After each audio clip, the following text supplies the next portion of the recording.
Welcome back once again.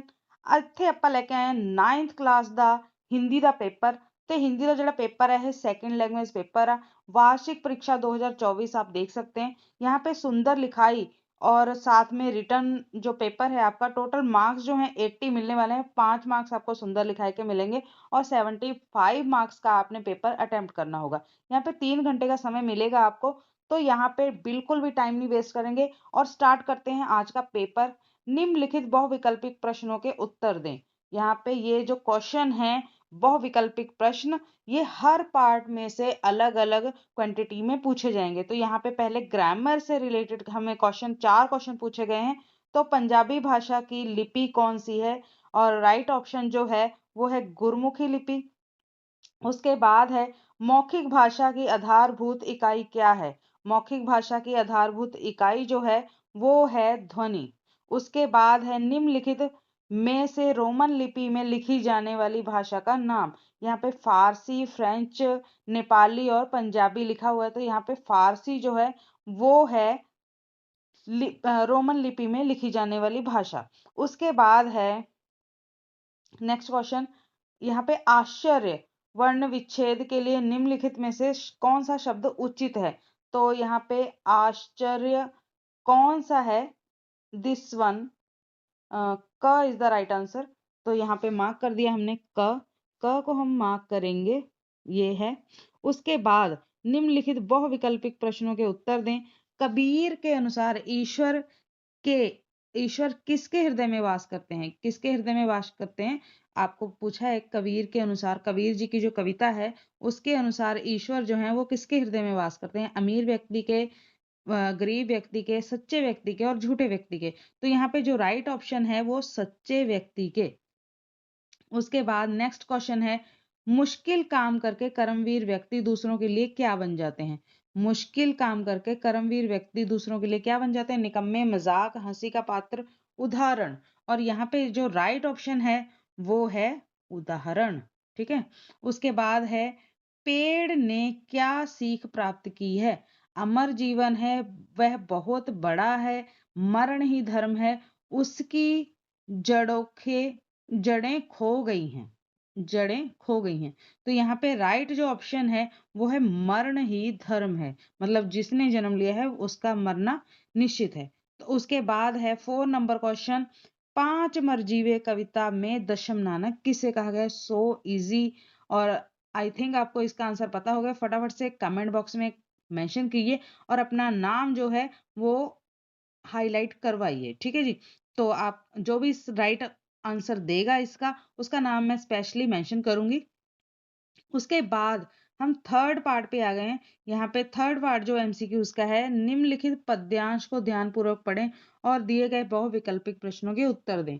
और ये 4 marks का होने वाला है। तो यहाँ पे पद्यांश देख लेते हैं। यहीं कहीं पर बिखर गई वह भग्न विजय माला सी, उसके फूल यहाँ संचित हैं, यह स्मृतिशाला सी।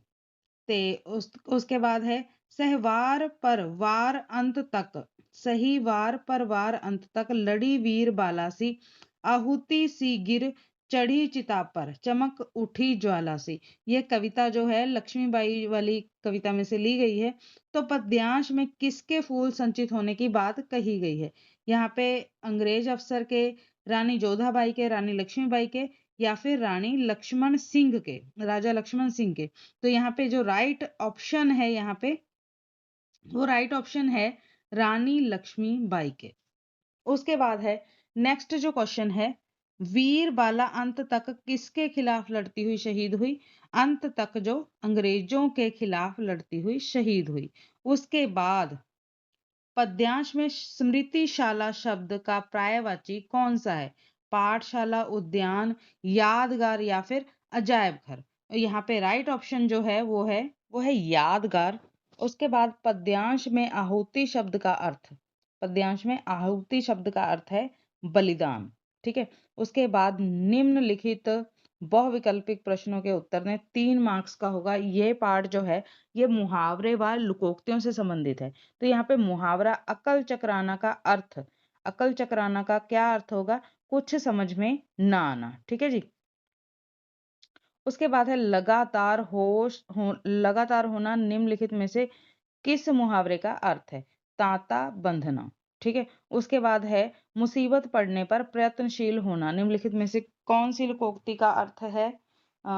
जान है तो जहान है, नाच ना जाने आंगन टेढ़ा, आग लगने पर कुआं खोदना, ऊंची दुकान फीका पकवान। और यहाँ पे राइट ऑप्शन जो है आग लगने पर कुआं खोदना। उसके बाद यहाँ पे नेक्स्ट जो क्वेश्चन है वो है गद्यांश। गद्यांश को रीड करके हमने इसके क्वेश्चंस के आंसर देने हैं, तो गद्यांश आपको रीड करना ही होगा, तभी ये जो टॉपिक है क्लियर कर पाएंगे आप, क्योंकि गद्यांश में ही इसके आंसर छुपे होंगे। और गद्यांश में से आंसर टिक नहीं करने, हमने अपनी भाषा में प्रॉपर उसका उत्तर लिखना है। तो यहाँ पे फर्स्ट क्वेश्चन जो है, लेखक के अनुसार यह संसार पानी का बुदबुदा है, हाँ या नहीं? और ये हाँ पे टिक करेंगे, बिल्कुल हाँ। उसके बाद है लड़की को किस बात पर खेद था?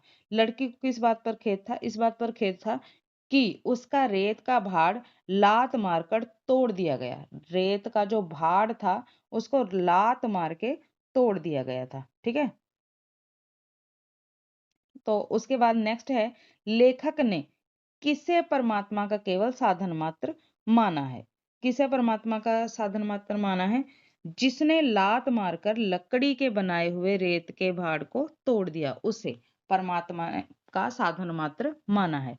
तो यहाँ पे मैंने आंसर आपको बता दिए हैं। उसके बाद नेक्स्ट जो क्वेश्चन है, क्षणिक शब्द का अर्थ अधिक समय तक सही है कि गलत है? तो गलत पे टिक करेंगे, अधिक समय तक नहीं, एक क्षण रहने वाला। ठीक है।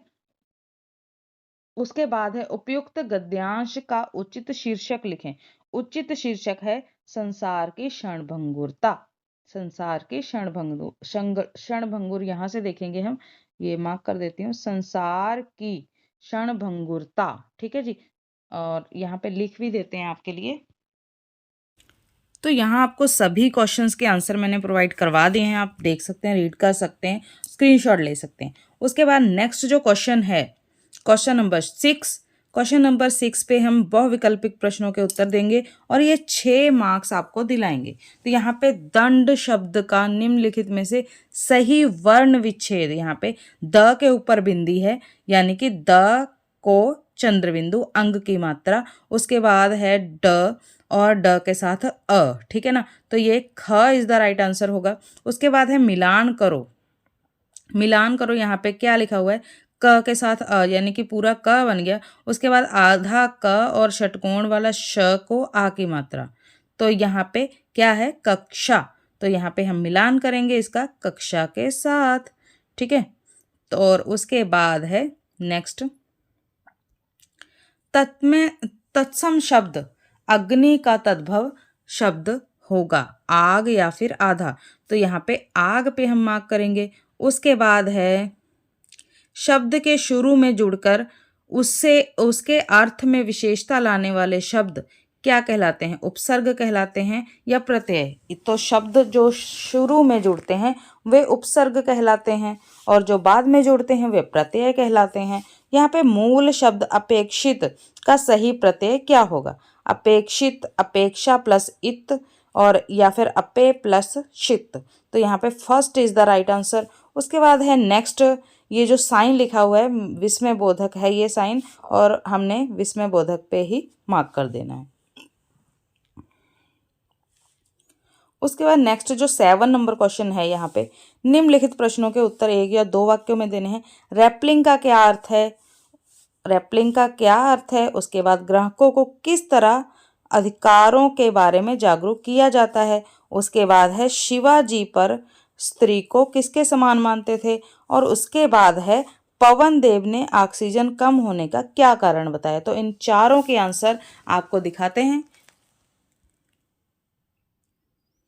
उसके बाद नेक्स्ट क्वेश्चन है, निम्नलिखित प्रश्नों में से किन्हीं 3 प्रश्नों के उत्तर 3-4 वाक्यों में देने हैं। तो यहाँ पे हमें 5 प्रश्न दिए गए हैं और किन्हीं 3 के उत्तर हमने यहाँ पे देने हैं। तो इसका सोल्यूशन हमने प्रोवाइड नहीं कराया बिकॉज आपको पता ही है कौन से चैप्टर में से हैं, तो आप वहाँ से रीड कर सकते हैं। उसके बाद है नेक्स्ट क्वेश्चन, निम्नलिखित प्रश्नों में से किन्हीं 3 के उत्तर 6-7 वाक्यों में देने हैं और ये 4-4 मार्क्स के आपको आंसर मिलेंगे, है ना। ये 5 में से 3 के उत्तर देने होंगे और 4-4 मार्क्स के ये क्वेश्चन है। उसके बाद जो नेक्स्ट क्वेश्चन है भाग ग, तो भाग ग में जो निम्नलिखित पंजाबी वाक्यों को में से किन्हीं 5 के वाक्य को हिंदी में लिखना है, ठीक है ना। हिंदी में लिखना है और आपको कितने मार्क्स मिलेंगे यहाँ पे 10 मार्क्स।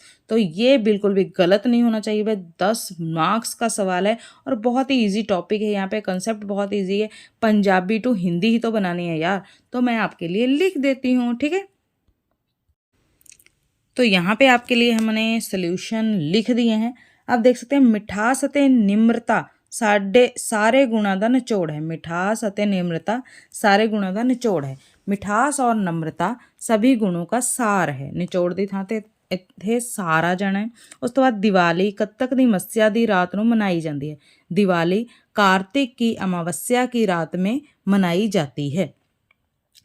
उस तो बाद है इतिहासक स्थानां की यात्रा नाल साडे ज्ञान विच वाधा हुंदा है। तो आंसर है ऐतिहासिक स्थानों की यात्रा से हमारे ज्ञान में वृद्धि होती है। वाधा नहीं लिखना थे, वृद्धि लिखना है। उस तो बाद 26 जनवरी ते 15 अगस्त साडे कौमी त्यौहार हैं। 26 स्पैलिंग देख लो आप, आधा ब और पूरा ब। 26 जनवरी और 15 अगस्त द के पैर में र पड़ेगा। 15 अगस्त हमारे राष्ट्रीय त्यौहार हैं। उसके बाद हमने 6 नंबर सॉल्व किया है, पंजाब यूनिवर्सिटी चंडीगढ़ में है। यहाँ पे लिख दिया है हमने। तो ये पार्ट हमने सॉल्व कर लिया है। 5 करने थे कोई, तो हमने आपको 5 सॉल्व करके दे दिए हैं। बाकी के आपके लिए छोड़ दिए हैं, आपको जो इजी लगे वो कर लेना है। तो उसके बाद जो भाग घ है, भाग घ स्टेडियम में क्रिकेट मैच देखने के लिए अपने चाचा जी को पत्र लिखनी है और अपनी सहेली को सर्दियों की छुट्टियां अपने घर बिताने के लिए पत्र, दोनों में से कोई एक पत्र करनी है और आपको यहाँ पे मिलेंगे 7 मार्क्स। उसके बाद है अनुच्छेद लेखन। अनुच्छेद लेखन में क्या है, 3 टॉपिक दिए हैं। जल के प्रयोग में व्यवहारिकता, उसके बाद है हिंदी भाषा की उपयोगिता, उसके बाद है दहेज प्रथा एक सामाजिक कलंक। और इनमें से कोई भी एक करना है जो कि आपको 10 मार्क्स दिलाएगा। तो आपके लिए बेस्ट विशेस है मेरी तरफ से। आपका पेपर बहुत अच्छा जाए, मेरी शुभकामनाएं आपके साथ हैं। और अगर आप चैनल पर नए हैं तो चैनल को सब्सक्राइब करना बिल्कुल भी मत भूलिएगा। Thanks for watching.